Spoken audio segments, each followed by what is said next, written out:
And here we go. We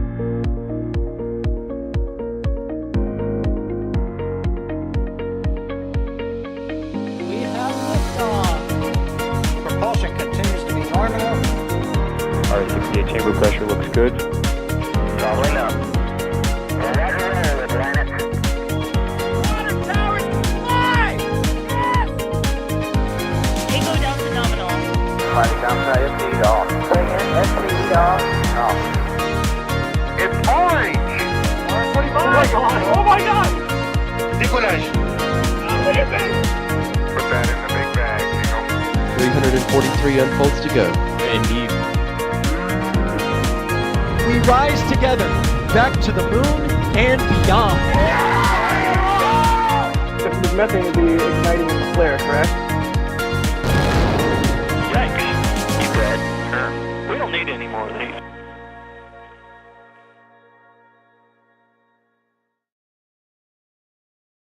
Yikes, you bet, concur. It is another dedicated NSF live stream here for you as we see Booster 9 rolling out to the pad, maybe for the final time. I'm seeing all the 5x5s in chats, which mean you can hear me, and I am Sawyer Rosenstein. I will be your host through this rollout this morning, and I am not alone, of course. I am joined by Alex to help me with questions and facts. How's it going, Alex? Hey, well, I'm doing well. It's going really, really well. I'm really excited that Booster 9 is finally, hopefully for the last time, going out to the pad with its new and shiny hot staging ring, or vented Ooh. interstage, as SpaceX calls it. Congratulations on its proposal. Anyway, we'll talk a lot more about the hot staging ring, I'm sure, as we go along here. We also have Patrick, who is pushing the buttons, pulling the levers, and helping to get this stream up as quickly and fantastically as he did. So thank you, Patrick, for that. And we'll probably be joined by a few more voices as we go along. But a reminder, if you have any questions, you'll be able to tag us at NASASpaceflight, and we will do our best to answer as many of those questions as we possibly can. So, Alex, what have we seen since the last time that Booster 9 rolled out? Because I remember we were on the stream where they rolled it back to the production site. What changes have we seen? Well, one major change that we have seen in the last few weeks is that installation of the hot staging ring, or again, SpaceX calls it the vented interstage and shield. It is just basically what it is. It's just to allow the exhaust gases from the ship engines to escape, as they're going to perform that hot staging thing, which is not new in the industry. That is actually a very old thing that has been done and is still being done all across multiple countries and multiple rockets. But it is going to be a new thing for our reusable rocket, and so that's why it needs the shield in order to be able to, at one point that you can see that ring with that dome on the inside, basically to protect the booster and deflect the flames from the engines on the ship, because this booster needs to come down, land, and then be reused. Obviously not this particular booster. I mean, in general, super heavy needs to come down and then be reused again after landing, right? So that shield is in place precisely to protect the booster against that. So overall, apart from that, that is sort of the major thing that we've seen. I'm not sure if there's any other kind of change, because Booster 9 has been a little bit shy during this time. It's going to be, it has been inside of the Mega Bay, like in one of the corners. There was very bad visibility of all the work that had been done on it. So we might see some of those changes as it rolls out today. Oh yeah, we'll definitely keep an eye out on things. I know even we were noticing that as they were rolling out, the engines had some socks on them and some covers, and I wonder if part of that may have to do with the weather, because it turns out pretty much the exact point of landfall for the recent tropical storm in Texas was Padre Island. And it is also a little interesting we were talking about that they're still deciding to roll out even with this weather. I guess I'm sure there are some restrictions, Alex, in terms of what they can and can't roll out in. Yeah, sometimes they obviously need to look out for the kind of weather that they have. I'm not sure what kind of weather. Like, we probably can get some kind of weather report from our folks down there maybe later. But the right now the conditions don't seem to be that bad.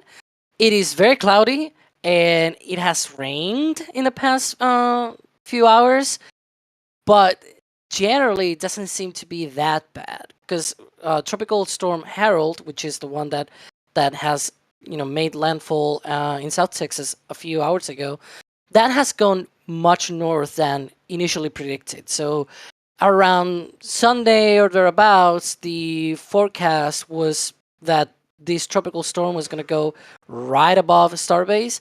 But as the few hours and days have progressed, it has moved a little bit more north than initially predicted. So the conditions are not really that bad. Obviously, they are not ideal. It's not, blue skies and shiny sun or anything like that. But it's also not, hail and high winds or anything like it. So it's good enough for a rollout, it seems. There you go. Yeah, everyone hide your purple crayons that lives there. If anyone gets that literary reference. Normally it's the Florida people that end up having to deal with these tropical storms and hurricanes. And speaking of which, we have another voice that will be joining us here, and that is Max Evans. Max, do we have you on board now? I believe you do. Did I miss something about purple crayons? Well, it was Harold that just made landfall, so... Oh, I see. Okay. Yeah, I don't get the reference, so I'm sorry. Yeah, see, I'm not really following along either, unfortunately. Oh, come on, please tell me in chat. Some people get the reference there, but at least we're getting the 5x5s. How you doing today, Max? I'm not too bad, Sawyer. How are you guys doing? There's a booster on the move. I'd say we're doing pretty great. Indeed, it is. It's kind of weird because normally all the big hardware movement of this scale, or at least that I'm used to, is going down the crawlerway here in Florida and not on a stretch of highway in South Texas. True, very true. Might even be worth some comparisons down the line. But in the meantime, I do have a couple of questions here from viewers and also some generous support that's been coming in. So we'll get to all of that in just a moment here. Let's see. Let me take this question here from Delta, I guess, Upside Down Delta, asking what are the white hexagons that we're seeing on the top of the booster there? Alex, what are we looking at there? White hexagons? I think that the little white squares there right underneath the hot stage ring. You mean underneath the grid fins? Oh, Yeah. okay. Because I have those. I'm really sorry because I have those so internalized in my memory, in my brain that those are the vents on the methane tank. I was like, wait, where? Because and now I see them. It's like sure, they are hexagons. They are white. Those are the tank vents for the methane tank, which is the one on top of there's methane on top and then oxygen at the bottom on the booster. But yeah, those are the 2 of the 4 on the methane tank. Yep. And by the way, that upside down delta, I think it's a nabla later. Not sure. I only know it because I learned that for physics. A lot of field stuff and everything. But yeah. And that's why we have other super smart people here at NSF, so I can learn new things and not sound as dumb on air. I do have a couple of bits of support here that I do want to hit really quickly. Posty, thank you very much for becoming a PadRat member. Jim Cabot, thank you for gifting a Red Team membership. Ryan, thank you for gifting 5 Red Team memberships. T. Custra, thank you for becoming a Red Team member. Westy, another common name here that we love to see. Thank you for gifting a Red Team membership. Apocalypse Cow gifting 10 Red Team memberships. Bill M gifting 1 Red Team membership, which... holy cow, we love that community support. And if any of you did receive one of those gifted memberships, please make sure that you say thank you to that. That was, wow, really generous train there going on. Ryan also with Super Chat, coughing up crow feathers. Well, here's an actual question from Tim C. asking, will hot staging occur before booster engine shutdown? Have we heard any updates on that? Max, any update? I don't believe so, unless Mr. Elon has said something. But I imagine they will hot stage after BECO, so there's no residual thrust from the booster risking any kind of collision with the ship.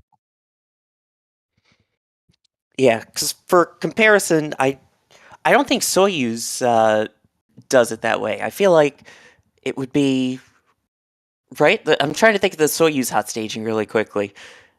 I'm not sure if that's how they It's do a bit different there because Oh, their yeah. engine has the engine on the Soyuz has a low throttle mode. Like I think it's like 30% thrust, whereas here on the booster it's actually 3 engines at 50% throttle, and it's like super weird because if you do the math with just the RVAX on the ship, it barely clears the booster.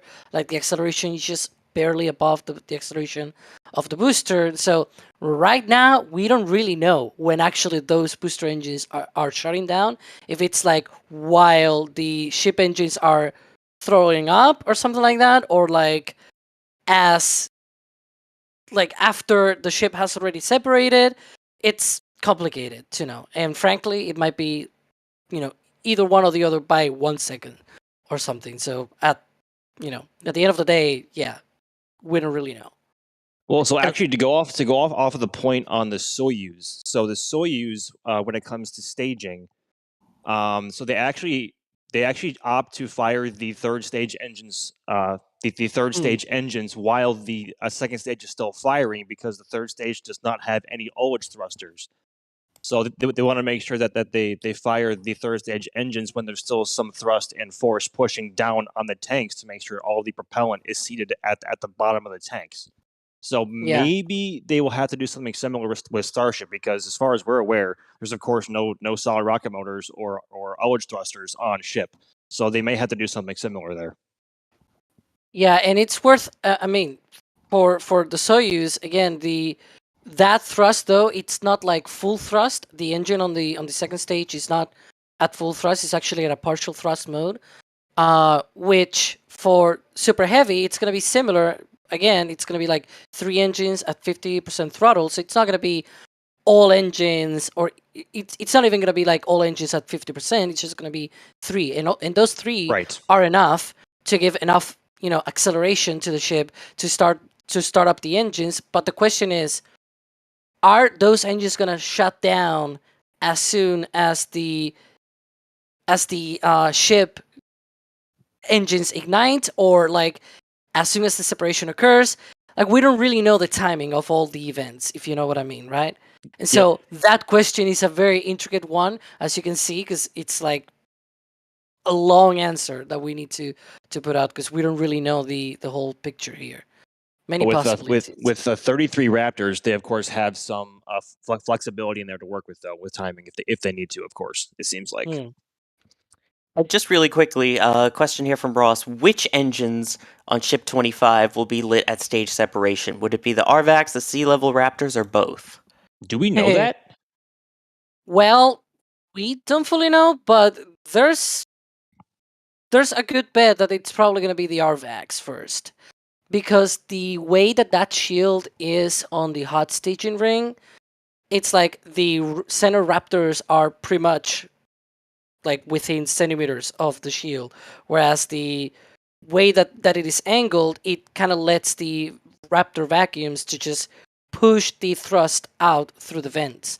And so it kind of looks like it's going to be first the RVAX, which is really interesting, but also makes things more complicated. I was expecting all 6 to ignite straight away, but after seeing that shield, it's like, yeah, I do not believe that's going to be the case anymore. Even with gimbaling, because people are like thinking, well, you could gimbal out the center engines, right? But even with that, we know sort of the limitations of the Raptor gimbaling, and you cannot clear the plate even with a gimbaling. It might actually hit the shield if you gimbal out the engines. So that's how close those engines are.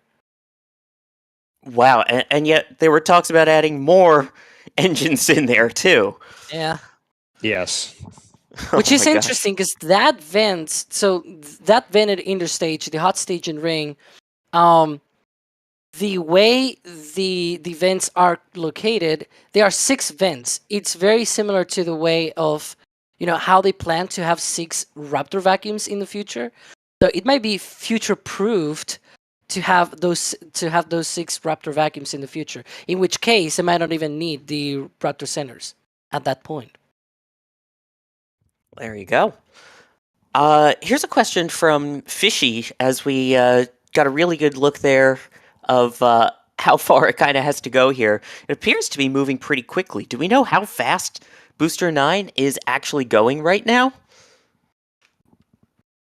Certainly faster than SLS does on the mobile launcher and CT2. That's for sure. That's much faster. I was gonna say, Max, yeah, the 1 mile an hour without SLS on it of the recent mobile launcher rollout. That's definitely slower speeds here than the SPMTs. Definitely. And I was going to say, from this perspective, like if we had a mirrored perspective of the ML and Crawler Transporter 2, you probably would barely even notice the whole structure moving. Whereas this perspective of Booster 9, you can obviously tell that it's moving and moving at a pretty good clip. Oh, yeah, which maybe spoiler alert here, but we will get a different view of the ML1 roll, maybe from the air in, say, a particular KSC flyover premiering after this stream. Wink, wink, nudge, nudge. Always good to see fellow Monty Python fans there. Let's see. Zigzag asking, has there been any new updates on the HLS mock-up? I remember Jack got some great pictures of it out there. We got a little info on the, just from the serial numbers there. Have we seen anything more on the HLS mock-up, Alex? Well, if you have watched yesterday's Starbase update video, you might have seen that they have moved in the last few weeks, basically in the last day, in the last week, they moved the, like a booster header tank. They moved it, I think they yanked it from booster 15, and then they moved it out to where the HLS mock-up is located right now. We don't really know what it is going to be used for, though. It's kind of weird. Because why would they need that kind of tank there? Because it's, yeah, in general, it's very, very weird, but also interesting. Because why not? Because why not? Let's see. Professor Dr. Frozen asking, and I'll pose this to everyone. I'll start with you, though, Max. Do you think they'll do another static fire? I think they will. Only because they don't have the best record of lighting all 33 Raptors at once. And I think, Alex, or somebody correct me if I'm wrong, they still haven't done, even with Booster 7. And they may have, or they may not have, I'm not sure. I'm not sure what the launch criteria for the second IF or the IFT2 is, but I would imagine they need more than probably 29 or 30 Raptors lit for it to get off the pad, but I could be completely wrong. I think a lot of it was also, again, just changing, as you mentioned, the launch commit criteria, basically, of how many engines, once they throttle everything up, are running. It was, Correct. For the first flight, that they could have 3 out and they'd be fine. As we learned, 3 out was not necessarily fine. But, again, that's the whole point of these tests, is you try it, you learn, and Data go, is okay. invaluable. Yeah, let's not do that again. Yeah, and the interesting thing is that when they did that static fire test, it definitely looks like what happened is that with 4 engines shutting down, that violated the test commit criteria, and just the remaining engines just were like, nope, we're not keeping going, we're not keeping this thing, and then they shut down everything. So it's like, that's how it goes. Sometimes you lose, sometimes you win, right? And that was a lose situation, but still they gathered a lot of data, and I hope that at least that gave them enough data to be able to fix whatever issue might have happened, and then go ahead. We've seen the last few weeks a lot of testing of the OLM. We've seen a lot of work on the OLM as well. So it's like maybe that's the smoking gun, that maybe it was the OLM, but also the booster has been worked on. Though we don't know how much work it has undergone on the Mega Bay, because we said it before that it was tucked in one of the corners, but it's weird that they rolled it back just for the hot staging ring. You saw how it quickly was connected and everything, right? That doesn't look like it will have taken, like it would have needed to roll back to the Mega Bay just for that. So my gut feeling is that probably both have some fault in there. That maybe both the GSE and also the vehicle had a little bit of an oops on that test. But we'll see. That's the scientific term for it. The Yeah. oopsie oops. I also wonder if maybe they were doing some engine work, or either trying to repair or swap out the Raptors that caused issues during that first static fire, which again would also be the reason I would believe they would do another static fire, and the fact that just the other night we saw the test again of the deluge plate, which seemed to be at almost full strength just based off of looking at it. We are getting a lot of amazing support coming in here, and we really genuinely appreciate it. Troy Rupert gifting 20 Red Team memberships. That is extremely generous. Thank you. Jeff Rowe gifting a Red Team membership as well. We have Brian becoming a Padrat member. Carl with the support, with the message coming in later here, saying, Carl from Alaska, greetings all. Wow, thank you for watching from Alaska. Wondering why, if the new hot stage deflecting dome will experience such heat, why do they not have tiles on it? Alex, based on that chuckle, I'm going to give that one to you. Oh no, the chuckle is because we get this question a lot for many other things, such as, for example, the orbital launch mount legs. We usually get the sort of question of why don't they put tiles on them, and the sort of easy and short answer to that is that the Starship tiles are built for orbital reentry. They are not built to sustain, the thrust of Raptors. That is sort of the short answer. Now, the long answer will be that, it is not as easy as just put the tiles on there, because they are meant to do things like reflecting back the radiation as as the ship re-enters and things like that. It's just a more complicated and nuanced answer than just put tiles on it, or like no, the tiles don't work because they only work for the specific task of ship re-entering through the atmosphere after from orbit. It is a very much more complicated situation. It is not the same situation coming from orbit, and the thermal environments are not the same, and that's sort of the short answer to that. Even though I actually gave both, but whatever. I mean, mark your bingo cards here. Even the shuttle had multiple different materials to deal with multiple different levels of heating. The entire orbiter wasn't covered in tiles. You had thermal blankets, you had white tiles, you had the black tiles, you had the reinforced carbon tiles.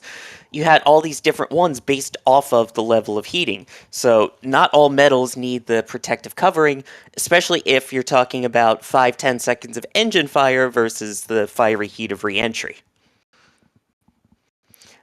Here's another good one from Tim C. asking, has Starship's FTS been modified since the flight test? Max, do we know if there's been any updates to the FTS? My knowledge on that is limited, but from what I have seen, it is substantially beefed up compared to what was on Ship 24 and Booster 7. I know, of course, we all know what happened with the charges going off and the tanks only being punched or having holes punched into them and the vehicle not actually destructing when it was commanded to last time out. So, of course, everybody wants to avoid that again. And I think I've seen pictures from, I think, Jack and I think it was a couple other people in the field. I don't remember who exactly. But there is a substantial amount more charges on both the booster and the ship to ensure that if they were in such a situation to where an FTS had to be commanded again, that wouldn't happen again. Yeah, we've seen additional packs basically related to the flight termination system that have been Yes. added to different parts of the booster. So basically, like you said, they beefed it up, or I guess in Jack's case, they baconed it up. They So bacon. Oh, jeez. Too bad Jack isn't on comms today. that's why I Yeah. had to throw him a little love there. Yeah, Now- I will have said that maybe we could see it from this perspective, but I think it is on the other side of the vehicle. But one thing Yeah, we it might can be. see here are Raptor socks, which Yes. first off need to be in the store. Just saying. Second off, why the socks? Protection. There we go. There they are. Keeping Protection. them nice and cozy, I guess. Yeah, because these engines. Again, we're supposing that this is probably the last time this booster is rolling out. Knock on wood. Hopefully, nothing bad happens. potentially. That's a scary thought, Bird. actually. But yeah, there's a storm, as we have mentioned before, the tropical storm Herald. Again, it is not directly over Starbase. It's a little bit more north. It's actually in South Padre. So it's not really right above it, but still, we see rain, a little bit of wind, good enough still to roll this out. But definitely the weather doesn't really it's not blue skies and everything, but you can see there those engines. Not all of them are well tucked in. Like you can see that one. The socks are a little bit more improvised. Yeah, that just looks like almost like one of those things you lay down on the floor before you start painting. Yeah, pretty much. Yes, it does. Yes. Or if you're about to lift heavy machinery, yeah. Yeah, so we got, I see people arguing, is it socks or booties? That's the real question here. But also, I do want to give a major shout out to the team over at Starbase Live that are working on getting these fantastic camera views. They do amazing stuff as is, I should point out, just on Starbase Live. But, I mean, the tracking here, it's absolutely fantastic work. So major props as we get a great look again at the coverings on these boosters, on these Raptor engines, excuse me, up super close. Yeah. And See, hopefully, people call them booties because it's like, engine boots. That's an actual term in rocketry. It's not something that we make up or anything. But I believe for both Raptors and Merlins, the boots are sort of the protections up on the engine, sort of like the turbo pumps and everything above the nozzle. I'm not sure these are actually called the boots though. I think they're I mean, very very not technical, but I think they are more colloquially called the socks of the engine, or like blankets, just more general term. I don't know, but We yeah, could just say coverings and say that's coverings. yeah. But rocket scientists, they do not like to seriously name these things that way. it. Yes. I mean, it's a There are no bland SpaceX. They words call the allowed. chopsticks. Yeah, I mean the tower arms are chopsticks, right? It's like. Yeah. And again, this isn't the first time that we've ever seen anything like this. Maybe some of the more makeshift covers, but you see this pretty much all the time. Any rocket that gets shipped or delivered, they'll have usually a giant red covering that says "remove before flight." You see it all the time with Atlas, with Delta. You saw it with Shuttle. You even see it occasionally with Falcon. So it's not unheard of. It's just this is the first time we've gotten to see them super up close with the cameras going by here. So quite interesting. And that goes along to answer the question that we had from Tian Chang asking why they're covering the engines this time. Here's a question from Jim Cavett. And I know we've been very hopeful about this.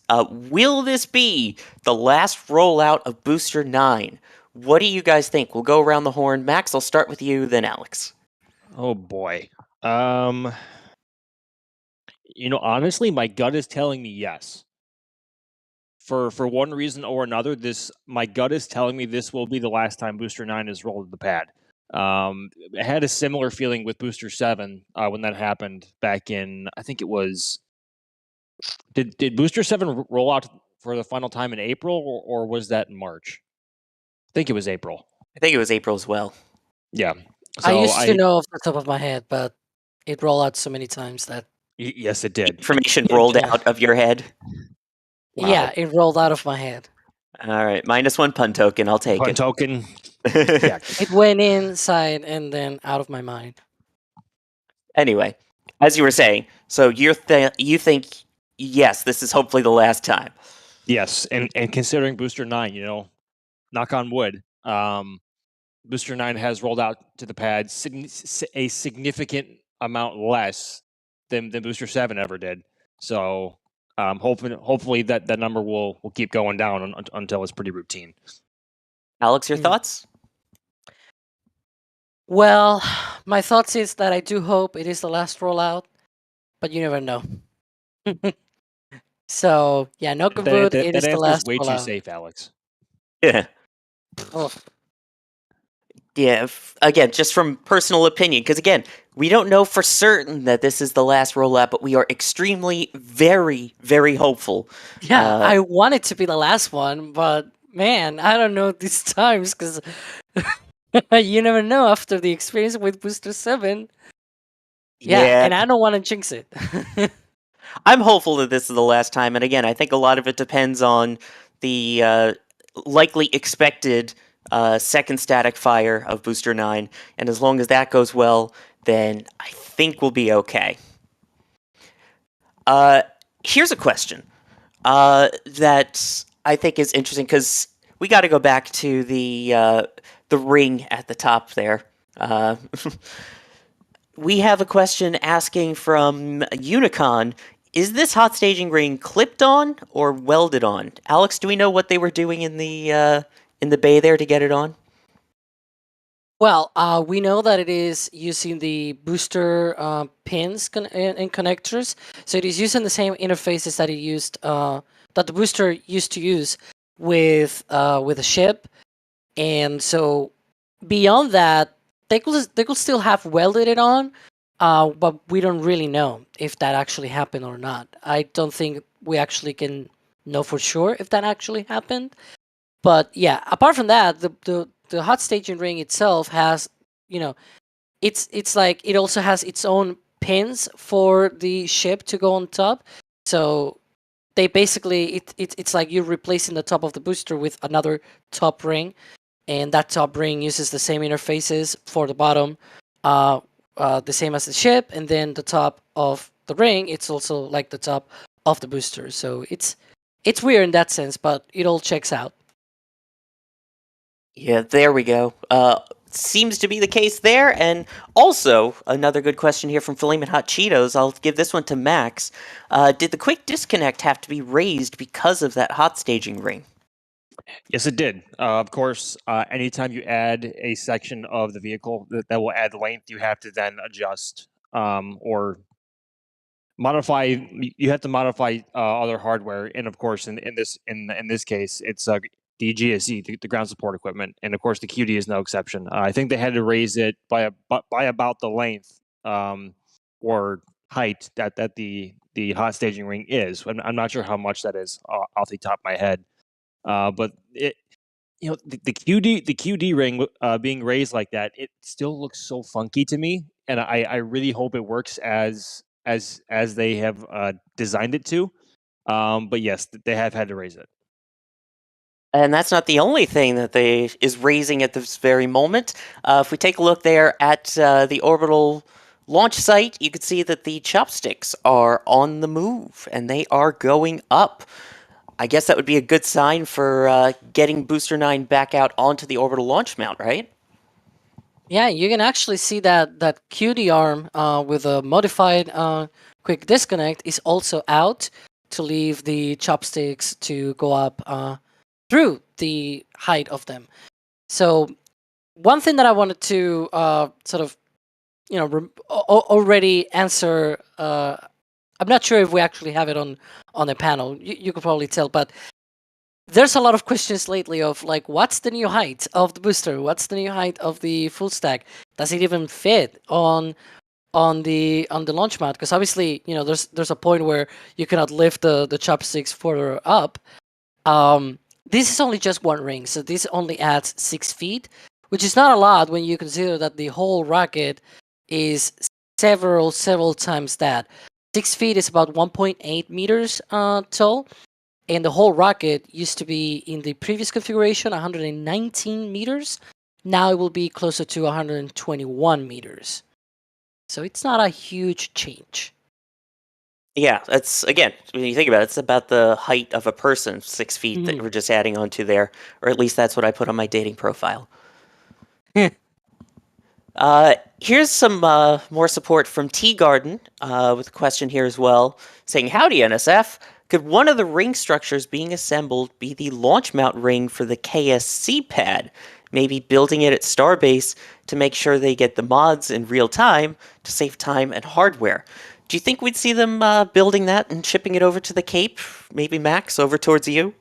Oh boy. It's certainly possible because space over here, well, they aren't exactly limited on space to be building hardware over here, but having the local equipment or having all equipment and hardware local to modify and build on site as things adjust, that would be a good idea. But shipping it here might be a bit of a headache, considering its size and weight, and especially here at the turn basin, which I'm looking at right now, the KSC. It would be a big question mark whether or not it would be able to fit over that. So it's certainly possible, but I'm not sure. And did confirm there that the SpaceX drone appeared to be flying around the booster there as it continues its roll over towards the orbital launch site. They're making really good time. They are trucking it here. Here's a question from James Hawks. When we look at the booster, if we can get kind of another look at the chines or fins or that area as well, they're saying that they look kind of crinkled. Any idea why parts of the booster are all crinkled up, Alex? Oh, the chines. Well, Yeah. the chines are more like thinner. They are thinner metal. They are also. It's not like the rings. The rings are differently built than the chines, and so the way that, like you can see there, those chines, I believe they are much thinner than even the rings because they don't really need to be that structurally strong or anything like that. Because remember, those rings on the vehicle, they carry all of the loads of the booster, right? So they are the structure of the booster. Those are the tanks and also the structure of the vehicle. I think it is called a monocoque design. So it is like the whole thing needs to be very strong. Whereas those chines, they really not need to be that much. So the steel that they are made of, it's very, very thin. And so it sort of wrinkly, kind of looks like, aluminum foil. Yeah, actually, I didn't even think of that. It does kind of look like foil. Thanks, now I can no longer unsee that. Take some more of your questions here. Reminder, tag us at NASASpaceflight. Makes it easier for us to see it and hopefully answer questions. For example, this one from Brian saying, could Ship 25 deploy some CubeSats to examine the heat shields? What do you think, Max? Certainly possible. But considering that they are not going into a full orbit this time, it would be quite difficult, and the timeline to get them deployed and get all of the surveillance done would be quite tight. Possible, but unlikely, is my opinion. Also, does Ship 25 even have a payload dispenser? Yeah, that's the problem. Its payload bay door is shut closed. So Yes. They have already shut down that for forever. I mean, you could still claim that, sure, they can still, open the hatch on the payload, because like the payload bay door has its own hatch. It has a door for the payloads to go out, and then it has a hatch for people to go inside. We have actually seen folks going inside of the payload bay of Ship 25 in the last few weeks, as it's being prepared and everything. Probably to do some maintenance stuff inside it. But one could argue that, okay, well, you can open the hatch and release some CubeSat or anything, but then you need a system inside it, right, to be able to open the little hatch and then flung out the CubeSat out of that. It is not that easy, but yeah. Yes, we get our kind of little loading bar here of how far along the booster is moving. Here's a question, Alex. I'll pose this one to you. I know we talked a little bit about the fact that they have beefed up the FTS, but will they need to destack it like they did with Ship 24? Oh, that's a great question. If they were to need to do that, we saw already that it's not a big deal because they can just leave the ship between the chopsticks as they do the operation and then stack it right away. So if they need to do it again, it's gonna be a quick operation. It is true that eventually they need to do something about it if they want to launch every single hour, but I think we're a little bit far away from that, and so they can figure it out once they get there.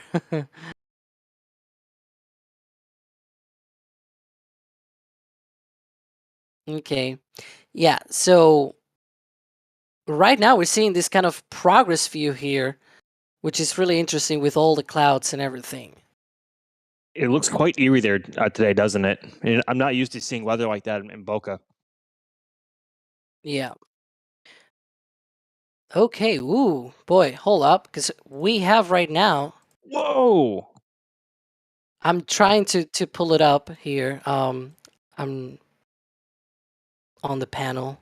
Holy Real moly! quick. Yeah, we saw the same thing, right?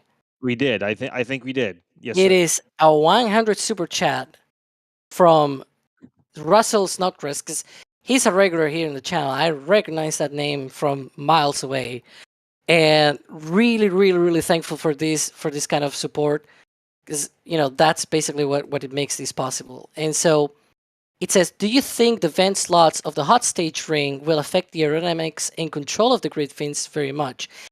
And that's a really great question because Max, if you remember, for example, for Falcon 9, they have this thing where when they were switching from aluminum grid fins to the now the ones they used are titanium. Those were larger. They had like better grip. For Falcon Heavy's first flight, those were only on the side boosters, but not on the center core, which seemed kind of counterintuitive. But at the end, the sort of answer to that was that the nose cone of the side boosters sort of messed up with the aerodynamics, and so the grid fins needed to be a little bit larger and had more grip. So that's a really great question, because how will that even affect? And I'm sure, like, my answer to that is that I'm sure SpaceX sort of took this into account and made sure that the current design of the grid fins already accounted for this kind of weird aerodynamics right behind them. Right. But yeah, it's something to really think about, because we've seen already examples of this on Falcon 9, which they have already used. Yes, and it's also worth pointing out that there isn't as much material or area above the grid fins, regardless whether or not it's a solid shape or in this case with the hot staging ring having all the vents and the slots in it. Whereas Falcon 9, you go from having a much longer interstate. Oh, I think Excuse me. There we go. You lost me. There we go. So someone tried calling me. My bad. It but seems as I was like. saying, Go ahead. Yep, you're no problem. So we go. It's worth keeping in mind that for Falcon 9 and Falcon Heavy, we go from having, or the boosters and the cores go from having a very long interstage to having to work with, to moving down and having a much shorter, stubbier nose cone. And so in that case, that would definitely make for a better case with having the larger and more effective grid fins. But I can't see the hot staging ring having too much of an effect on how it flies. At least through coming back through the atmosphere, but that's just my opinion, though. Yeah, and now that I said the whole thing of the aluminum, chat is right now talking about Oh, no. aluminum versus aluminium, I can go ahead and just say it in Spanish, aluminio, and there you go. Not this again. No. See, I'd much I rather can end. Yeah, go ahead. I'd rather debate stubby versus non-stubby nozzle as opposed to aluminum versus aluminium. Yeah. And we already See, we already know Stubby's also is already better. So Oh no, what did I start? Anyway, back to Starship here. yeah, that's the issue, that I can just end all of these conversations just by saying it in Spanish, and then I confuse everyone. Yeah. Anyway, Russell, thank you so much again for the extremely, extremely generous super chat there. Really appreciate it. Mary Old Elf, thank you for gifting 5 Red Team memberships. Jim Cabot, thank you for gifting 1 Red Team membership. JK Video, thank you for the generous support. No message there, but it is still greatly appreciated. Let's see. Here's one from Taurus saying, with the hot stage ring plus the theoretical elongated tanker ship, will the full stack on OLB be taller than the launch tower? Do you think that would be possible? Yeah, I mean, it'll be close for sure. I don't know if it might be as tall or just shy of being as tall, but we don't know, honestly. That's just the honest answer. Yeah, that's more of a wait and see. And again, Yes. on the Cape side of things, I think that's also why Starship tower work at 39A is slowed down, because it's let's try everything out at Starbase first before we make all the crazy modifications. Sorry, again, KSC flyover coming up soon, so I'm just a little excited about all the Cape stuff. Here's a really good question from Six String Simpleton asking, has the hot stage ring been tested against Raptors at McGregor? Do we know if they've done any hot stage ring testing at McGregor? Alex? I don't think we've seen them at all. I don't remember them even talking about that. And I've actually sort of talked before that I do not think any sort of test here on the ground will be, I mean, unless you have some vacuum chamber or anything like that. But I do not think that any test here on the ground will be reliable, because the way that the exhaust interacts at the, separation altitude, which is about 70 kilometers in altitude, it is much different than at sea level. We actually talk about it on every Falcon 9 launch. Max is an expert already on Falcon 9 launches, I guess, because they launch a ton of times from Florida. But yeah, you see them, basically the exhaust is just basically a straight jet as it lifts off from the pad, and then as it goes out, higher and higher and higher, because of the atmospheric pressure decreasing, the exhaust can then expand. It's free to expand. And so the way that those engines exhaust will interact with basically what shape they will have, it's much different at 70 kilometers in altitude than, say, here at sea level. So I'm not sure it will be an actual fair test to do that. And that's also why vacuum optimized engines also have the much larger nozzle compared to sea level optimized engines as well. Yep. Although we've seen them test the RVACs at McGregor. Have we not? Yeah. Yes. They have tested that, and they actually have a rig to be able to keep the nozzle in place from basically destroying itself with the basically, because the engine nozzle is so big, the exhaust likes to separate away from the nozzle, and so that creates a lot of vibrations on the nozzle that might destroy it. And so in order to avoid those vibrations and everything like it, then they have a rig to be able to keep them in place. That is also present here at Starbase when they fire them at the test stand right there at the launch site. But then it's removed for the launch, obviously. And while we're still talking about the hot stage ring, because it is so cool to see it now on top of the booster, as it looks like we're now kind of at the 3/4 of the way mark of the loading bar here. Again, I like to call that view the loading bar, because you see where it started and on its way to where it's going. Picture Periodic Aerospace asking, do we know if the hot stage ring would be water cooled or not? Because we talked earlier about the fact that there are no tiles on it, because it should be able to withstand a bunch of heat here. But what do you think about water cooling? Max, would that have any benefit here? It might, but the thing is, when you're already at the point where you're going to be hot staging, I think Alex said it was going to be around 70 kilometers in altitude. The atmosphere or lack of up there, the temperature of the surrounding atmosphere around you is so low, and the interaction between the exhaust from whatever Raptors are firing into the hot staging ring is going to be so short and so brief that it might not have that big of an effect, or they might not be interacting long enough to incur severe enough damage, or maybe no damage at all. It really depends on how SpaceX has engineered the hot staging ring and how it is going to interact with the Raptors, and also where in the sequence or what the sequencing of Raptor firings will be in order to get the hot staging done.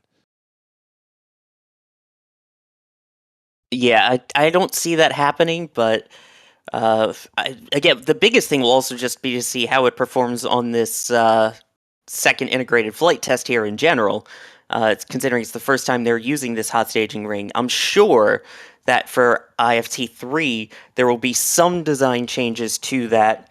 It may involve different cooling, may involve different material, so we'll have to see. It's going to be really interesting to watch that. It's also worth pointing out at 70 kilometers in altitude, the atmosphere up there is so thin, and the atmospheric pressure is so low that any fluid that's not contained in sort of like a pressure vessel is going to immediately boil off because of the lack of pressure. So it's worth keeping that in mind as well. Yeah, by the way, it looks like Harold's putting on quite a show here. If you take a look on the right side there, you can see it is raining over at the production site, and yet if you look to the left, it is not raining at the launch pad. Look at that. Wow. There's Texas weather for you, ladies and gentlemen. That's, yeah, that's not something you see every day, that half of our cameras are wet and half are dry. It happens all the time here in Florida, let me tell you. Oh, yeah, that is true. If you don't like the weather, wait 5 minutes is one of the sayings here. That's right. RC Horseman, thank you for gifting 10 Red Team memberships. Very much appreciated there. And Taurus with the super chat saying, on a crew version of Starship, what percentage of payload by weight should be dedicated to being able to conduct repairs while in space? I guess what would be the kind of designation on the crew Starship of cargo and supplies versus people? Who wants to take that one? That's a really complicated question, if I'm being honest. It is not a hugely technical one, I guess, but it is a complicated question in the sense that we don't really know what kind of repairs they might need in space, or what kind of materials they might need, and how big they need to be. Here the complication is like it's too early.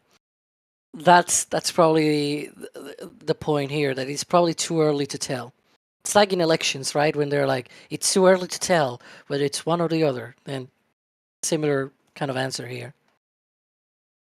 What do you think Hoppy is saying to Booster 9 right now?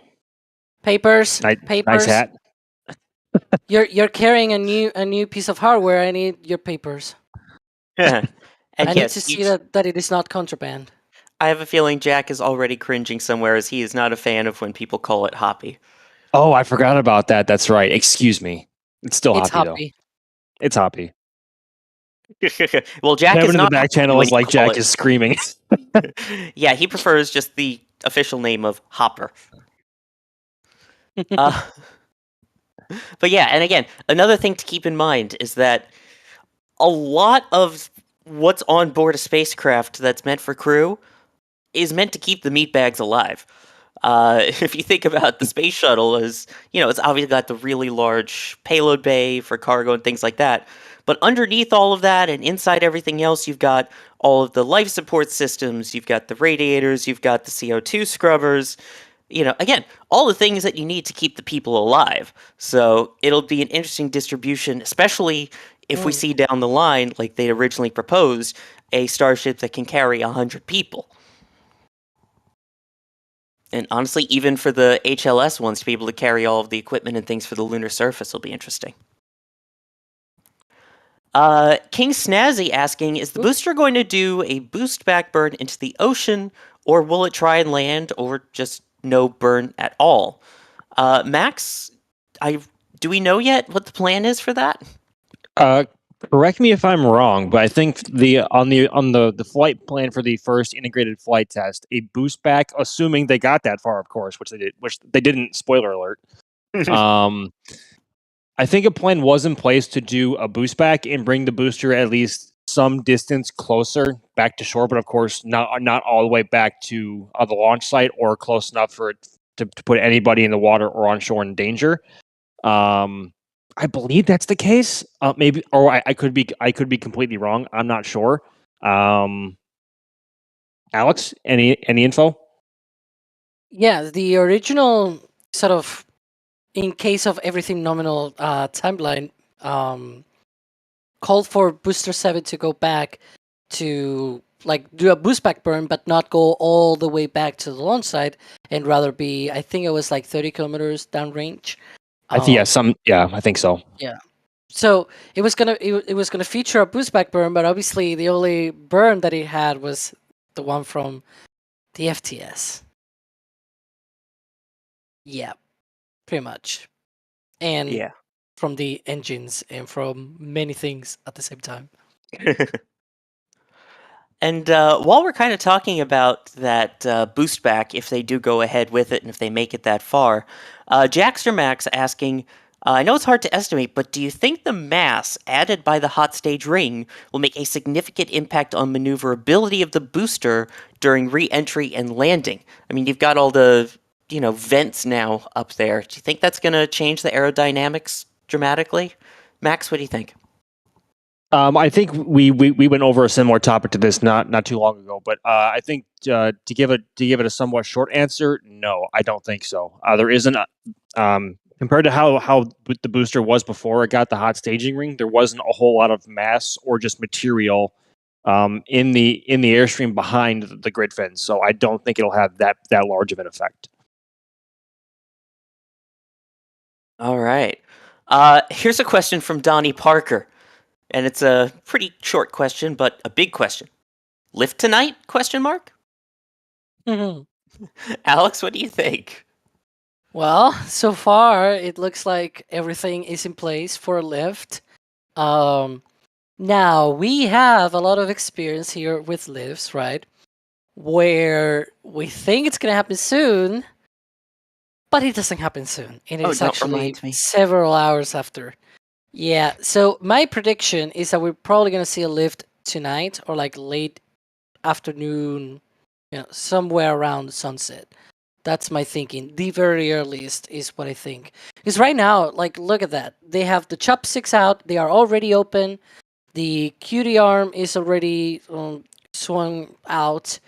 And so Booster 9 is just going to go straight between the chopsticks. They're going to have to do a zillion adjustments, as always, and then disconnect everything from everything else.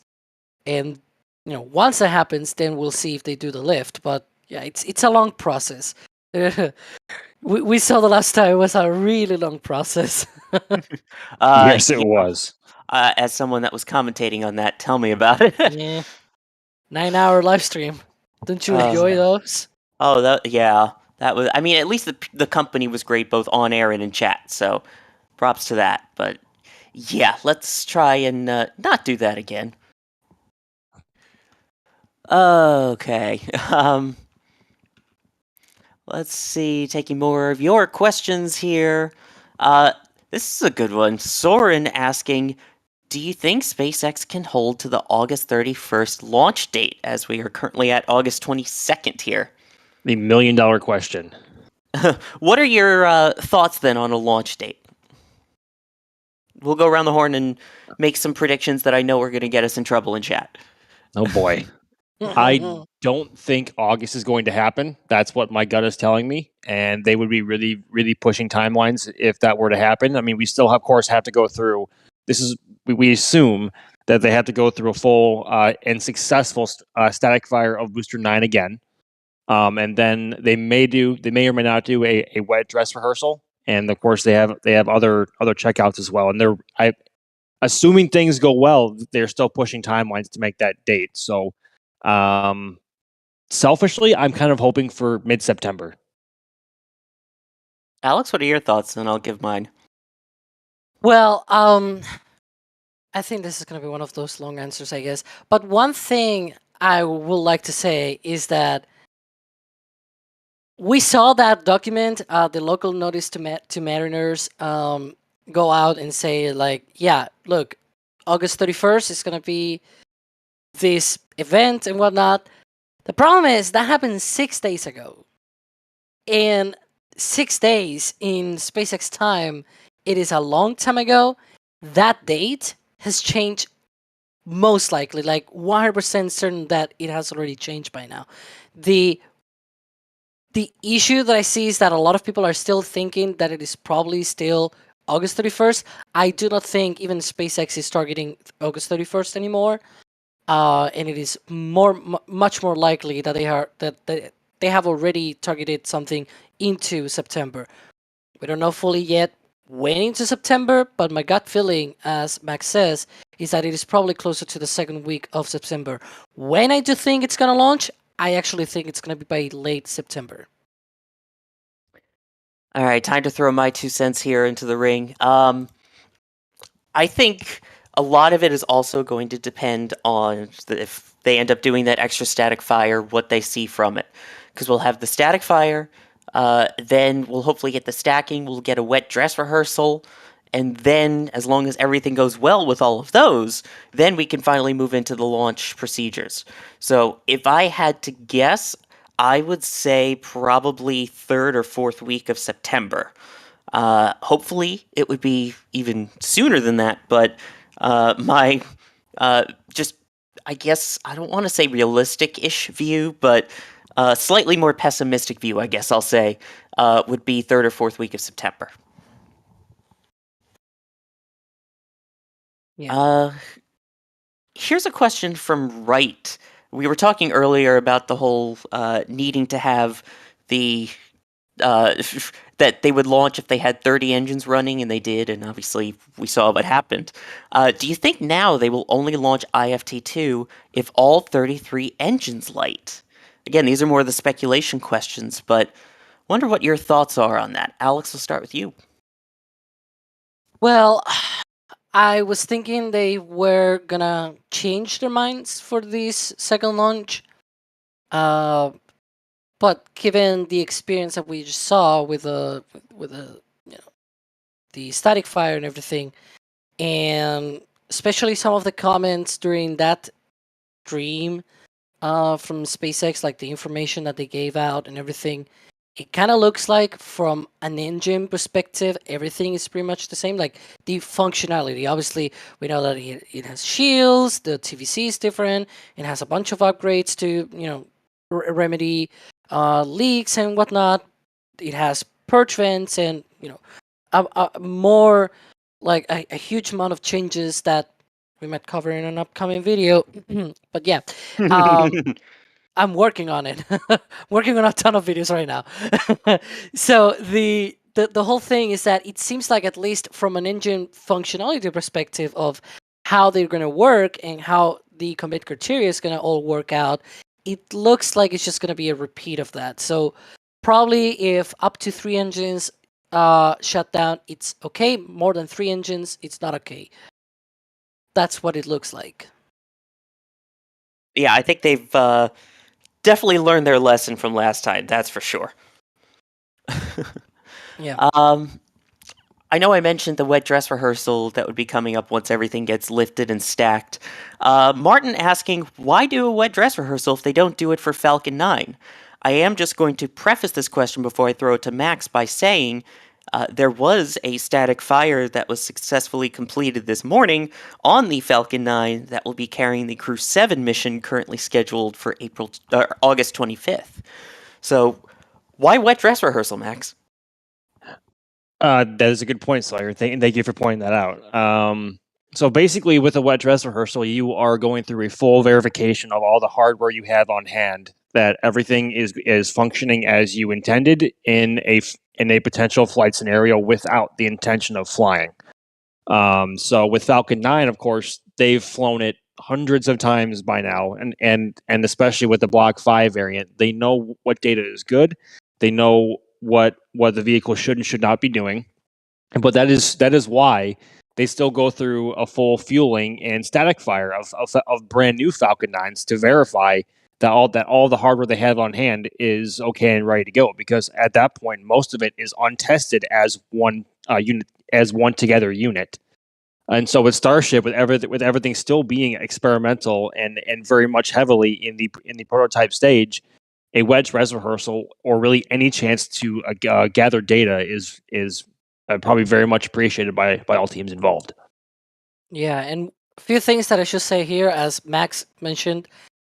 Tonight's Falcon 9 launch, which I think we're streaming that, right? It's from Florida. Yes. So yes, Yes, we're we are. streaming it. So that launch is the 249th Falcon 9 launch.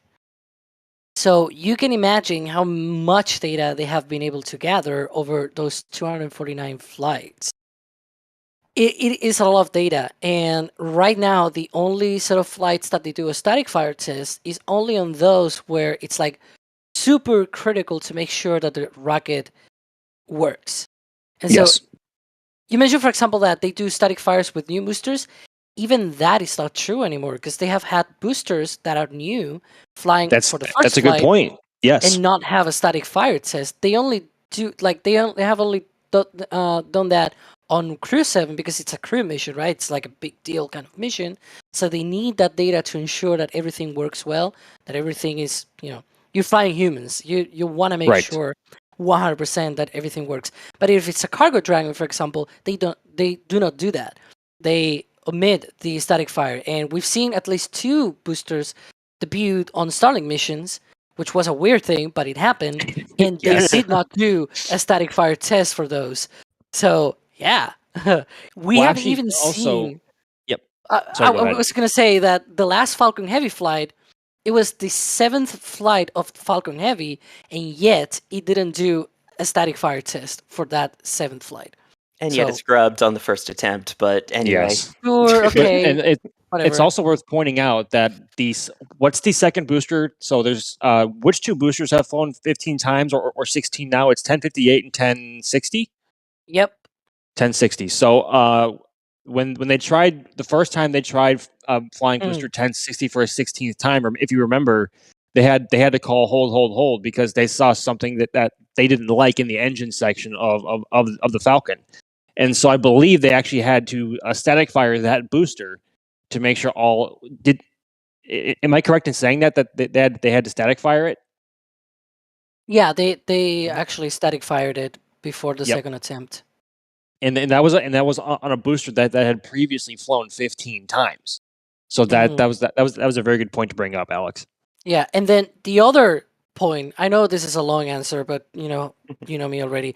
The other point is that, because the question was like, Falcon 9 doesn't need a static fire, but that's wrong. It actually does a static fire for the first flight, just not on the pad. Every single new booster Yes. goes through McGregor, and they perform a static fire test to sort of qualify it for flight. This is the kind of testing that you see here. Starbase doesn't have its own McGregor yet. We have like a mini McGregor kind of thing with Massey, where they do cryogenic proof testing of boosters and ships, but it doesn't have a static fire, like a place of doing static fires for boosters at least. It is on the same orbital launch mount as it launches from. And so that is pretty much how it goes. Yeah, shout out as well, McGregor Live 24/7, where you can see these tests. But it's kind of cool throwing it back to some of these boosters' first flights. But speaking of throwing it back, how about we throw it back retro style with some of our merch at shop.nasaspaceflight.com. We have the retro Starbase merch, which I think is really some of our coolest work yet. It's great. It's all of the 80s video game nostalgia you could ever want. It's got the Starbase skyline, which we literally sent Jack out into the middle of nowhere to make sure we got it as accurate as possible. You've got your options, suborbital, orbital, moon, Mars, and try again, which is what we'll do here with IFT2. But you don't have to try again. You can just go to shop.nasaspaceflight.com to purchase it. And if you buy something in the shop while we are live on the air, you can also add a message. And that will show up in our special software here, and we can put it on air. Which, now let's see what Patrick's typing this time. What would happen if pigs fly? It would be raining bacon. Flu. Oh, It's no. flu. Nope, the price of bacon would skyrocket. Look at this, Patrick coming in with the puns. Nicely done. Can we get a pun token transfer over to Patrick's account, please? Done. Deal. That was actually pretty good. Anyway, back to questions here. While we're kind of forward thinking with all of these still for now, it is getting really close there to the orbital launch stand there, and hopefully to soon be grabbed and lifted up too. We're getting really close there now. Look at that sky. There's a little bit of flu. Yeah, after Harold, the tropical storm, passed through and left quite the deluge system, I guess, there. Sorry. Looking ahead, Thunder Virtual asking, do you think there might be a potential issue with reusability with hot staging?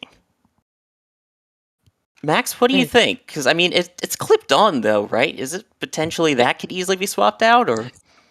I mean, it really depends on how they choose to integrate this section of the booster going forward. I know this may have been a sort of last minute addition to the Booster 9 Ship 25 setup, and that's why they were able to just clip on this section on top. And going forward, they might just fully integrate it and build it into the main structure, which would, of course, take away it having to be clipped on. And of course, the more times you fly it, the more times you know what it can and what it can't take, and what it can stand up to. So initially, it may or may not stand up well enough against the Raptors, but down the line, I think that they can get it down to a science. I mean, yeah, it's first off, it's SpaceX, but even just thinking back to booster landings in the early days, it was the same thing of they had to figure it out, realizing which pieces got crispier. Yep, and at one point in time, a reusable booster stage was unheard of. So look where we are now. Yeah, and also the items that were, needing to be changed out more frequently as they improved it, and were able to get that turnaround rate even quicker. Chopsticks be like, bring it in for a hug. Yeah, hug. Bring it in. As that gets ready for some support from the Chopsticks, I do want to also thank the support that we've been getting here during the stream too. Incognito, thank you for the support with their proposed launch date there.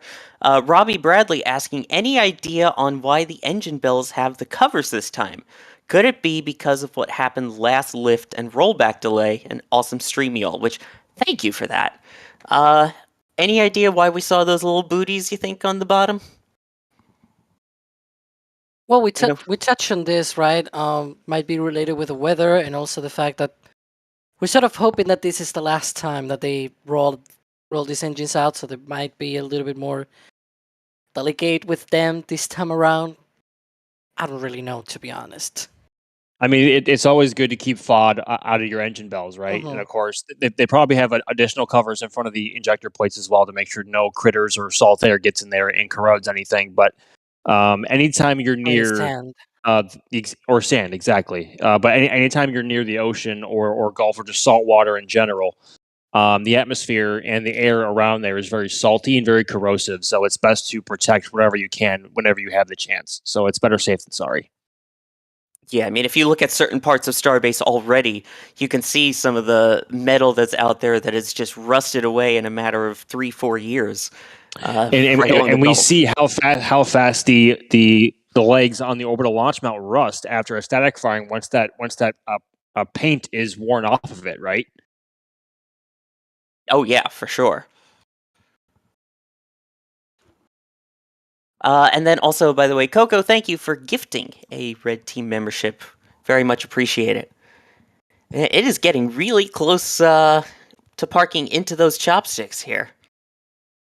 So, what happens, by the way, Alex, once we get in between those chopsticks, what would be left to kind of secure everything into place and finish off the roll? Oh boy. Well, one of the things that they will do is adjust the position of the booster in between the chopsticks. That's one of the things that they are probably looking to do in the next few minutes. Once they do that, then the chopsticks are going to do a lot of, adjustments in how they go up, and then they hug a little bit the booster, like they close a little bit.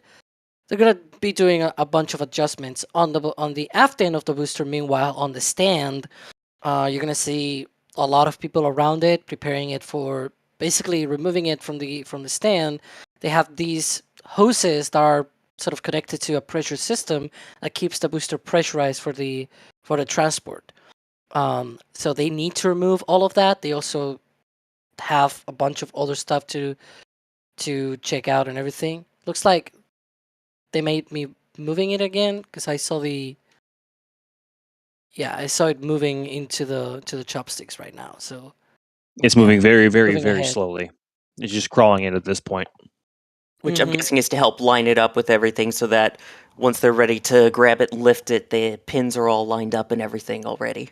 Yeah, and this operation takes a long time. We've seen in previous lifts where they took anywhere between 3 to 6 hours in between, arriving at the chopsticks and then starting the lift. Sometimes they even run into some sort of issues that they don't even, like, they cancel the lift. We see them, the chopsticks getting the weight of the booster, and then suddenly we see them going down. It's like, whoops, well, Yep. that was on a board. And so, yeah. Yeah, but at the same time, you also don't want to drop booster 9. That would be bad. You don't want to pull a whoopsie.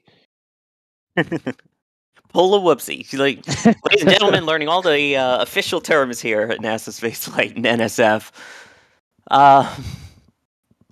Look at as we get a gorgeous pan or tilt, excuse me, up and down the booster. I have a degree in broadcast journalism. I should know that. Remember, you didn't tilt your pen. Oh my gosh. Anyway. Wow. I don't tilt it. While Alex, we're looking at the... While we continue to go up the booster here and enjoy this awesome view, some more questions here. A lot of these at the moment kind of have to be speculative as we wait to figure out more about this. Mario asking, do you think the thermal shock of Raptor exhaust hitting cold shielding of the hot stage hat could be an issue? Max, what do you think? Do you think that's an issue with the hot v cold? I can't. If there was going to be an issue with the hot staging ring, I would have to imagine it would be more so with the kinetic energy of the Raptors interfacing with the surfaces itself, rather than the actual temperature difference. One thing that I have been thinking about is how is the gas going to interact with the vents? Like, so of course you have the holes in the hot staging ring where the gases can vent out, but I'm wondering what the inside surface of those separators looks like and how the exhaust is going to interact with that. That's what I'd be more concerned about. Yeah, as of right now, again, the best views that we have was the shot that SpaceX released from when it was just being attached inside the bay. But it'll also be interesting to see, underneath Ship 25, once those are fully stacked and we see the full stack out at the pad, what that's going to end up looking like too. Right. Here's a very unique question from Mateo. I think this could be a bit overkill, but do you think they could use starships for ISS missions in the future? Oh boy. Max, since you and I will be at the next ISS launch, what do you think?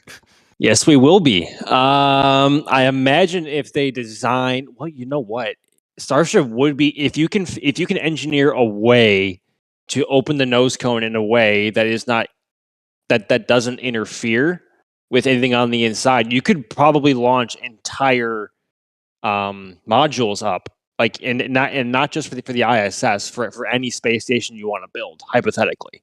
So, Okay, hear me out. oh boy, Dragon inside a starship. oh my gosh, What about that? the most Why? overkill of overkills. Oh boy. Imagine if they had it on top, not inside a fairing, too. Oh gosh. I can sense a lot of Kerbal items now that are The booster's going to be moving a built. lot. Well, wow, That's that just is it's that's almost just swinging. cursed. Oh wow, yeah. This is this something that we're used to seeing here? Or is it maybe just them kind of wiggling the wheels back and forth to get it to line up? I They like might to be think that it is yeah. probably because we're too zoomed in as well, and maybe the movements can be seen like more augmented. I don't know. But if you compare it to the background, you can look at the tower, which is staying steady. Well, I don't think the tower is gonna move at all. The tower is heavy. I just mean for reference. I don't mean the tower's going to start moving now. Yeah, it might just be the SPMTs getting settled wherever they are. Yeah, they're yelling at me on the back channel. The camera is not moving. I'm not saying that the camera is moving. I meant that we're too zoomed in into the booster that maybe like even a slight movement can seem to be very, very, wobbly or something because we're very zoomed in into the vehicle. First off, never too much zoom and enhance. Second off, True. I think it's interesting that we actually have this point of view because normally, if we look at it from zoomed out, it doesn't look like it's doing anything. I like the fact, which shout out again to the SBL team in the background that's operating all of these cameras for us. I think it brings that whole new perspective of these are things you would not normally see anywhere else. Of that little wiggle of basically settling it down, letting it stabilize itself as they maybe drop and disconnected from the SPMT. That's probably just Booster 9 doing its little rain dance to keep the bad weather away. There you go, that too. It appears like it's lowered down. Oh gosh, Das in the back channel. It's Yeah. almost a pun here. I know it was meant for something else, but what can I say? The people working at Starbase there have a lot to juggle. As it's Haha, juggling back it's and moving forth. again. Oh gosh. Sorry. It seems like they're still sort of adjusting the position of the booster. Again, this is all most likely to line it up with the pins. What exactly are the pins that are used with the chopsticks to kind of lock it in place? And how much of a role do they really play in terms of the lift itself? Alex, I'll toss that one to you. Wait, what was the question again? It's most likely getting lined up probably. There are alignment pins sort of on the Yes. chopsticks, right? So what role do those pins play and how necessary or what role do they play during the lift? Yeah, those are basically the lifting points. Those little knobs in between the grid fins. Those are the ones that are basically like there's one in this side, there's another one on the other side, 180 degrees away. So yeah, the chopsticks just basically lift the booster using those 2 points, and they carry the whole weight of the booster as it goes up. Yeah, I mean they transfer the weight, I guess. It's not that they carry the weight, more like they transfer the weight from the booster to the chopsticks themselves. There we go, and getting a really good wide kind of view there to give you a perspective of where we're at in terms of being neatly tucked within those chopsticks. And taking a look at the bottom there, you can see the SPMT as well, which is the transporter. Space is Not Stuff, thank you for gifting a Red Team membership. Steven Shard, thank you for gifting a Red Team membership. E4 Tango, thank you for gifting a Red Team membership. And guess what? Infinity Tech, thank you for becoming a Red Team member. Fooled you, but you still all get the fantastic benefits of joining the team there as Red Team. So thank you. Enjoy the perks. And again, it's because of viewers like you that we can do what we do and have all these cameras out here and the operators and bring you these dedicated streams. So thank you. And again, if nothing else, what also helps a lot, subscribing if you aren't, and hitting the like button to help recommend this to other fellow Starship enthusiasts who may not know about us. I think I'm also supposed to say something about ring the bell and bop it, twist it, pull it, whatever else you do on YouTube. Ring the engine bells. Ah, there you go. Oh. We don't want that. No, we don't want that. Yeah, no, we don't want that. No, hands off. Don't no touchy. Nope. Yeah, you get all the awesome behind-the-scenes pictures that we get to from Jack and Sean out in the field, and some of you may have noticed, some maybe not, that there is a members multi-stream going on for this as well. So for all of our members, if one view isn't enough, how about 9? All at the same time. 9 cameras? 9 cameras. Yep. So that is an exclusive perk here for our members in glorious 4K. It is really cool to check it out. So you can have our commentary on the background and take a look at all the different views. So that is a gift from us to our members during these dedicated live streams. So go ahead and check that out. All right. Let's take some more questions here. Here's one from Ross asking, have they load tested the hot staging ring yet? What testing have we seen on this hot stage ring? Well, not on this one in particular, but we have seen a hot stage ring being tested at Massey's. It is complicated to see this test because it's like, it is called the structural test stand, more colloquially called the con crusher.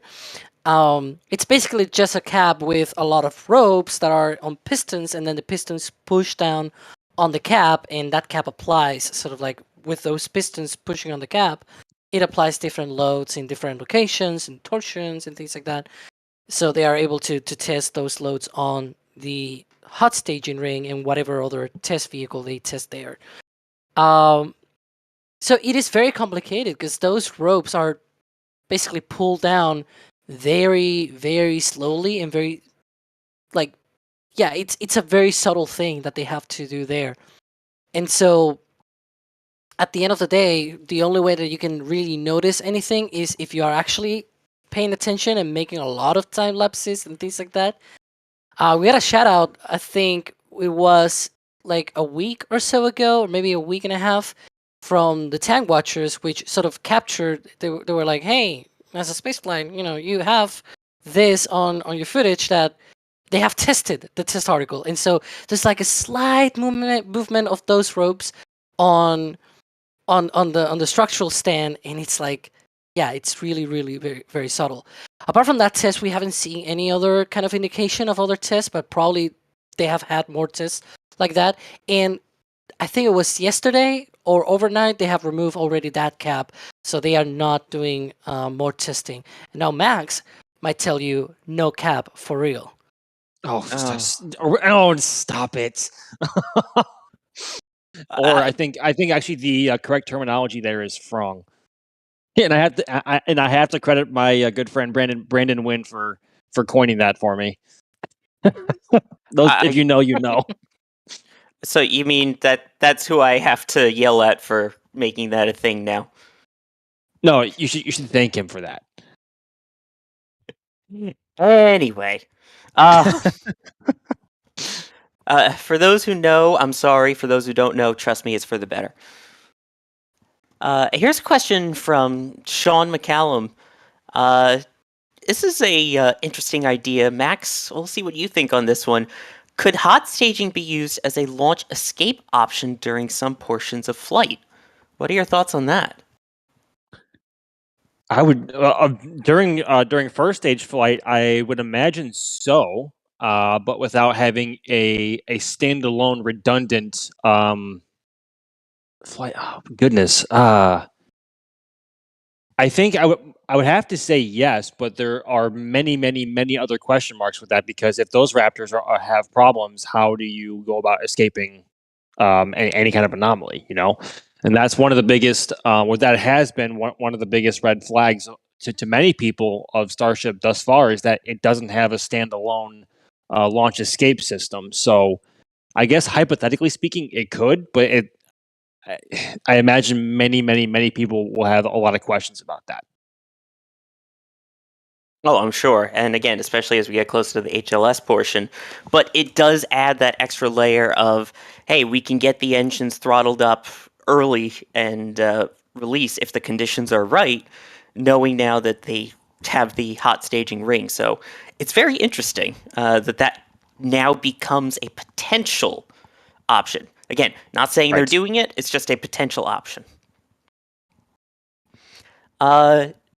Here's a question in a super chat from Herman saying, if everything's ready, they'll launch on the 31st. From a business point, why would they wait longer?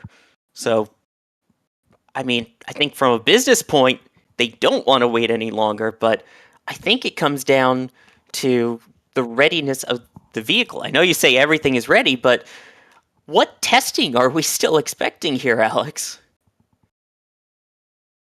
Well, I don't think. Well, first of all, they will not launch on the 31st. It is not ready. From a business point, why will they wait longer? So right now we're expecting them to perform a static fire test again, because mainly the main reason why we expect that is because the first test that they did a couple of weeks ago, it did not go completely to plan. Now that doesn't mean it was a complete failure, but it was not a complete test, which means that they're gonna need another test. And I'm even expecting some sort of spin prime first, because we've seen those QDs, those Raptors, Raptor quick disconnect umbilicals be tested a lot of times. Those spin primes do help try to get down the timings and all of that stuff. And then once we see that, we're probably gonna see the static fire again, and hopefully this time it actually works out. Then we start to enter into the territory of combined stacking test, where they roll out ship 25 once it is completed and everything, and then they put the ship on top, they static fire. Sorry, not static fire. They perform a wet dress rehearsal. Man, I did it so bad there. But yeah, they do a wet dress rehearsal. That's sort of what we're expecting. Again, it is not that this is confirmed or anything, but this is sort of what we expect, just based on how it was the flow last time around, where once the booster was ready, once the ship was ready, everything that was left to do, it was just to test again the whole stack and do that sort of wet dress rehearsal that they did. Apart from that, I'm not really sure what else they might need to do, but I will say right now they are not ready. Even ship 25 is not ready right now. There are pictures from members, I believe. If you can see those, go there and see those, because Jack took pictures of ship 25, and they are still covering the lifting points on the nose cone, for example. They have not finished doing that. So ship 25 is not ready just yet. It's going to take a little bit more time, maybe a few more days to get ready. And those are the lift points that are those the ones for the crane or for the chopsticks? No, for the crane. They removed the crane lifting points right as they removed the ship from the suborbital assistant B, and they basically rolled it back to the rocket garden, and now those not chopsticks, the crane lifting points, they put plates on top of them, and then they put on top of the plates those TPS tiles, the thermal protection system tiles, on top of them. And Jack captured a very recent photo from yesterday of those points, and they are not covered yet. Yeah, that's because, again, a lot of the things, especially out towards the rocket garden, you'll see them lifted by a giant crane, and the top, which has little sections of the tiles that can kind of be removed and placed back on and things like that. Yeah, and we get the question of, is there any FAA update? Is there anything? There's not. And frankly, if there was, you will hear us talk about it very, very, like, a lot of times that, oh, this thing has happened. The FAA has said this, has said that. We will probably go live even if they I don't know, maybe we do once they have any sort of approval or anything like, hey, they have the approval. Let's discuss this, right? That should be a thing that we should do. Maybe, I don't know. There you go. I've put everyone on the spot here in SF. Yeah. Well, of course, we always have our Raptor sides over at Starbase true. Live, and who knows, maybe we'll even have some more streams coming related to Starbase. By the way, for those people that want to see those pictures, we've got some more members that can now check them out. The Hivecron, thank you for becoming a Red Team member. Lux, thank you for becoming a PadRat member. TRGLN, thank you for becoming a PadRat member. Jim Cavett, thank you for gifting a Red Team membership. M, thank you for becoming a PadRat member. Skullkid Ray, thank you for the support. No message, but it's still very much appreciated. Josh here saying, crazy seeing rollouts since here in Corpus we are having crazy weather. Yes, to everyone dealing with Harold's rain right now, please stay safe. And Multi-Mutant Gamer with a question here saying, how far do you think the next test flight will go? Oh boy. Well, with that, oh boy, Max, you're first. Another $1 million question. I was just having this conversation with a colleague of mine over at the astronaut crew arrival a couple days ago. I am going back and forth that the vehicle as a whole will make it to hot staging, but whether or not I'm going back and forth between whether or not hot staging will be a success or something catastrophic will happen at Raptor ignition. I'm not sure, but I think it will at least get to hot staging. That's my opinion. By the way, just the subtle flex of, while the Crew 7 crew was arriving next to another casual day in the office, Speaking of that casual day in the office, we're about to have something very special coming up after this related to that. Yes, we are. Alex, though, how far do you think it'll go? I wish it will go all the way to Hawaii, but it's not gonna go all the way to Hawaii, methinks. Yeah, I think there's good chances that it reaches a staging, but I don't want to jinx it saying that, because the moment I say, oh, it's gonna reach a staging, and then it's not gonna do that. Yeah, I'm gonna say that I'm hopeful that at least it reaches staging, and I wish it reached all the way to Hawaii, but I really don't want to jinx it. So let it be known that if they try to fly in September, okay, and something goes wrong on the pad, not only does Alex have to cut his hair, but it's his fault. Oh, come on. One of the reasons I don't want to jinx it is because you remember when they did the hops and how well SN8 went, and we all thought, oh, SN9 is gonna nail it. Like, this is already done. They already done, the belly flop. They have done the flip. It's just the engines, right? The engine thrust, whatever. The header tank pressure, right? It was like, sure, that's an easy fix. They can just put the helium on board and done. And then SN9 was so underwhelming because it didn't even do the flip correctly. So it's like, I don't want to jinx this. I don't want to be our SN9. It's Booster 9, but it's not going to be our SN9. Please go all the way. I'll go with the optimistic one here and say, I think that we're going to have staging just fine. And this time now we can finally focus on seeing what happens with the ship. Because again, we haven't seen the ship in flight since SN15. And even then, it lifted off the ground as opposed to being launched on Starship. So that's what I'm hoping. John Walker, thank you for becoming a Red Team member. Alex Plant, thank you for becoming a Red Team member. Kevin Tiemann, thank you very much for the euros there. Bruce, thank you for upgrading to Capcom. A reminder, Capcom and above gets access to our Discord. It takes a little bit of time, but hopefully once that gets through, we will see you in there. Kevin coming back again with the question I believe that was supposed to be attached to the other one, saying, did SpaceX increase the booster tank size with the new hot stage bulkhead thing. I think it's Nope. still the same, right? Yeah, it's pretty much the same. There we go. And then Chazzy Mac here saying, I'm in Hawaii hoping for good weather so I can watch the launch on NSF, then head up the North Shore and see if I can see it falling out of the sky. Well, that will be interesting. And also, I do want to mention that we are sending all of our good thoughts to the people that are out in Hawaii right now dealing with those crazy fires out there. So we hope everyone out there stays safe and wishing all the best. And Joe Rader here asking, considering the shape of the hot stage shield, do you think the ship's Raptors will start in what order and orientation of the center nozzles? I think we talked about that earlier with likely the RVACs, right? Yeah, that's very much likely. And then Bideford here with a very generous $50 super chat saying, well, I caught a bit of the rollout. FAA approval soon, I hope. My favorite NSF hosts. Oh, thank you. All are, but I like you saying kind. this today. Well, that's great. We appreciate you liking all of that. So, yeah, thank you very much again for the generous support. And I may need to add that to my bio now. Bideford's favorite. Hashtag Bideford's favorite.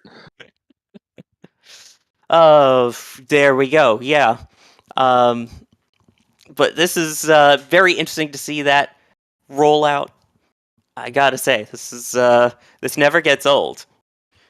Let's see. Here is a question from Sinwar, and I'm gonna kind of make it a little easier to understand. Saying, making grid fins part of hot staging during ascend and then fold down. Basically, I think asking, would they go back to the folding grid fins now that they've got the hot stage ring? Max, what do you think? Or Alex, go ahead. Sorry. I think what they mean is that you can put the grid fins on a hot stage ring instead of like on the interstage on like the forward dome section of the booster. So like raise them and then fold them down. I'm not sure that will save any sort of like anything at all, really. That's my opinion, though. Yeah, because these, unlike Falcons, they don't fold, correct? Yeah, Correct. they don't fold. So, yeah, it'll be fun to watch that. But yeah, that is less hydraulics, so less things that can go wrong, and a lot less, mass of the stuff that you would need to make that happen. They may at some point revert to a folding grid fin system because of how the hot stage or the gases of the Merlins are interacting with the grid fins and all the hardware outside of the hot staging ring at some point. But we will only know after what happens after this flight. So hopefully we'll see. There we go. It looks like it's getting really close there, as we've seen it kind of doing the final last minute finagling, for lack of a better word here. Toby asking, are they lifting today? What do you think? It's not out of the question. It might also be very weather dependent on whether or not the weather today improves. But it's certainly possible. Yeah, like you mentioned, the winds appear to have been a little calmer now, especially after the tropical storm Harold rolled through. So very much, and we saw some blue skies earlier, so that's boding well. Oh yeah, finally blue skies. Shall we start singing Mr. Blue Sky? Oh no, wait, we would get copyrights. Copyrighted. Anyway, we have a very special treat coming up for you. And it actually involves pretty much all the people that are here, including Alex. So, Alex, thanks for being with us for this dedicated portion of the stream. Yeah, sure. It was really exciting to see finally Booster 9 coming back to the launch site. Hopefully, we'll see that repeat of a static fire in the next few days. Yes, and a reminder: don't leave. There's still more coming. I promise you. I promise. And it's not even just with the lift. Max, thank you as well for joining us. Absolutely, I'm always happy to be on, and I will see you guys actually later tonight for the Starlink mission. Yep. So, Max, you were on the last KSC flyover, right? Indeed, I was. And Alex, you helped write the last KSC flyover, right? Yeah, indeed. I had to write that one. And Sawyer, you were on camera and edited the Starbase flyover, right? Or the KSE flyover, right? The KC Right. flyover. The Starbase flyover. Oh yes. Oh, I you're was Jack. Nope. The KSE flyover. Yes, you're right. I don't know why I'm talking third person there, but we are going to have a very special premiere of the KSE flyover. And look at that. You've got some of the people that were actually on the flyover that will be with you in chat to kind of talk along and help guide through it. Maybe, let's see, maybe a tiny sneak peek of the fact that we were right about something when it comes to the towers, especially with the crew tower over at Slick 40, right? Mhm. You can I finally mean, it kind of feels really good to say, "Oh yeah, we were right." And also, we talked a little bit earlier. I know I mentioned the Super Guppy, but we've got some really cool shots of it and insight now onto what the Super Guppy was actually carrying to KSC. So, all of this is coming up in the premiere, which we will be sending you to momentarily as we finish up here. And I really hope that all of you will stick around and stay with us as we cover that. There's some great stuff, obviously, with all the work going on over at 39A, and even some discussion on the Starship Tower, and a particular piece of equipment that's been out there that is now on the move. Ooh, am I teasing it well enough? I hope so. I hope you'll all stick around. There is the premiere counting down. For those who don't know, by the way, I have been Sawyer Rosenstein, and a huge thank you as well to the people in the back channel that have been, or in the back, excuse me, that have been pushing the buttons, pulling the levers, and moving the cameras, like Patrick. So, Patrick, thank you very much for all of your help with that, and to the SBL team for working those great cameras. So at this point, I believe we are going to send you over to the KSE flyover. Hopefully, we will see you there. And keep in mind, we'll all be in chat. At least I'll be in chat there, so we can talk about it and answer some of your questions. Thank you, everyone, for watching. And 1 minute to go.